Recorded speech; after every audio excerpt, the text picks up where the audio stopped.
এখন হচ্ছে birthday special লাঞ্চের প্রিপারেশন, মানে খাওয়া হবে। এখন স্পেশাল বিরিয়ানি যে জামাইবু বানিয়েছে সেটা সবাই মিলে খেয়ে রিভিউ দেওয়া হবে। তো তোমরা পুরো ভিডিওটা দেখবে, কেমন লাগলো কমেন্ট করে নিশ্চয়ই বলবে।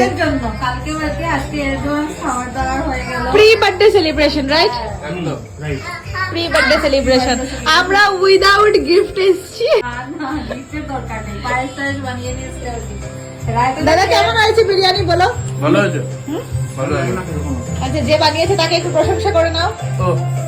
এরকম মানে তোমার ভাইয়ের বিরিয়ানি কেমন হয়েছে? ভালো রান্না হয়েছে। হ্যাঁ, ভালো হয়েছে। তুমি তো বিরিয়ানি লাভার। ভালো হয়েছে। আমি অত এর মতন করতে পারিনি, মানে যেরকম হয় ভালো হয়েছে, দেখেই মনে হচ্ছে। স্মেলটাও অনেক ভালো এসেছিল। আর ওদের জন্য আবার এসেছে এখানে মাটন। টেস্ট করে বলবো, সার্টিফিকেট আমি দেবো, ফাইনাল সার্টিফিকেট। হ্যাঁ, ভালো হয়েছে। তোমার পাশে বসলাম, খুব ভালো হয়েছে। ঠিক আছে, চলো।